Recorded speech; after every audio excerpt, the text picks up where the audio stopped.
Hi, hello, నమస్తే. Welcome to my channel just and జిందగీ. ఈరోజు మనం ఒక స్పెషల్ ప్లేస్కి వెళ్దాం రండి. This is the hidden gem of Bengaluru. ఈ టెంపుల్ పేరు వచ్చేసి త్రిమూర్తి అధ్యాత్మ మందిరం. ఓకే, ఇది కనకపుర రోడ్లో బెంగళూరుకి రఫ్లీ ఒక 20-30 కిలోమీటర్స్ డిస్టెన్స్లో ఉంటుంది. చూడడానికి చాలా బ్యూటిఫుల్గా ఉంటుంది.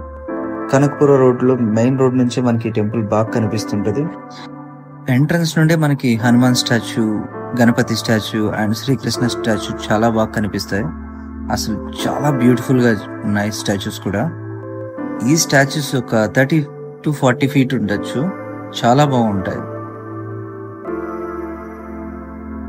ఏ పూజ అయినా ఫస్ట్ మనం గణపతితోనే స్టార్ట్ చేస్తాం కాబట్టి ఫస్ట్ మన గణేశుడితోనే స్టార్ట్ చేద్దాం. గణేష్ టెంపుల్ మీద ఉన్న ఈ స్టాచ్యూ చాలా కలర్ఫుల్గా ఉంటుంది. అండ్ గుడిలో అయితే వినాయకుడి విగ్రహం చాలా సూపర్గా ఉంటుంది. గుడిలో మొత్తం 2 విగ్రహాలు ఉంటాయి. ఒకటి రాతి విగ్రహం, మరొకటి పంచలోహాలతో ఉంటుంది. చాలా బ్యూటిఫుల్గా ఉంటుంది. నెక్స్ట్ ఈ గుడి పక్కనే మన గణపతి వాళ్ళ ఫాదర్ శివయ్య టెంపుల్ కూడా ఉంటుంది. బేసిక్గా మనం ఎక్కడికి వెళ్ళినా శివయ్య టెంపుల్ అంటే సింబాలిక్గా నంది, త్రిశూలం ఎలా ఉండాలో అలానే పర్ఫెక్ట్గా ఉన్నాయి. నెక్స్ట్ శివలింగం అయితే ఎంత అట్రాక్టివ్గా ఉందంటే అంత అట్రాక్టివ్గా ఉంటుంది. తర్వాత శివయ్య పక్కనే మన శివప్రసాదమైన శ్రీ హనుమాన్ టెంపుల్ ఉంటుంది. ఈ టెంపుల్కి కూడా హనుమాన్ స్టాచ్యూ 30-40 ఫీట్ హైట్ ఉంటుంది. అండ్ టెంపుల్ లోపల మళ్ళీ 2 విగ్రహాలు ఉంటాయి.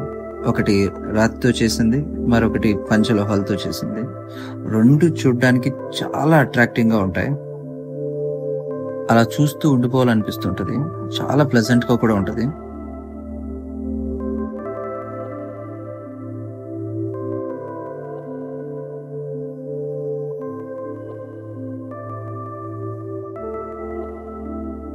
మన హనుమాన్ టెంపుల్ పక్కనే మహావిష్ణువు టెంపుల్ కూడా ఉంటుంది. ఈ గుడిలో మహావిష్ణువు అండ్ మహాలక్ష్మి కొలువై ఉంటారు. విగ్రహాలు 2 చాలా బాగుంటాయి. అండ్ ఈ టెంపుల్ పక్కనే ఆ విష్ణు అవతారమైన శ్రీకృష్ణుడు వాళ్ళు కనిపిస్తారు. శ్రీకృష్ణుడు స్టాచ్యూ కూడా అంతే. టెంపుల్ పైన ఒక 30-40 ఫీట్ ఉంటుంది. అండ్ టెంపుల్ లోపల శ్రీకృష్ణుడి విగ్రహాలు 2 ఉంటాయి. అందులో రాతితో చెక్కిన విగ్రహం అయితే చూడటానికి చాలా కళగా ఉంటుంది.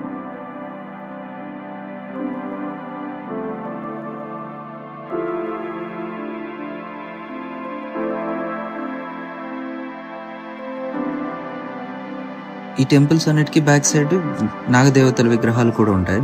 చూడడానికి చాలా కలర్ఫుల్గా ముచ్చటగా ఉంటుంది. అండ్ వీటన్నిటికంటే ఈ టెంపుల్లో స్పెషల్ ఏంటంటే నారద మహర్షి విగ్రహం కూడా ఉంటుంది. అసలు ఎక్స్పెక్ట్ చేయరెవరు. సో నారద మహర్షి కూడా ఇక్కడే ఉంటారు. ఈ టెంపుల్లో ఒక డివోషనల్ వైబే కాకుండా కిడ్స్కి ఆడుకోవడానికి ఒక పార్క్ వైబ్ ఉంటుంది. అండ్ ఫోటోగ్రాఫర్స్ పిచ్చగా నచ్చేసేలా ఉంటుంది. మొత్తం ఈ టెంపుల్ మొత్తం ఒక ఫ్రేమ్ లో ఉంటుంది. మిస్ అవ్వకుండా మీకు ఎప్పుడు వీలైతే అప్పుడు ఈ టెంపుల్ ని విజిట్ చేయండి విత్ ఫ్యామిలీ. నెక్స్ట్ టైం ఇంకో వీడియోతో కలుద్దాం. అంతవరకు బాయ్ బాయ్. జై హనుమాన్.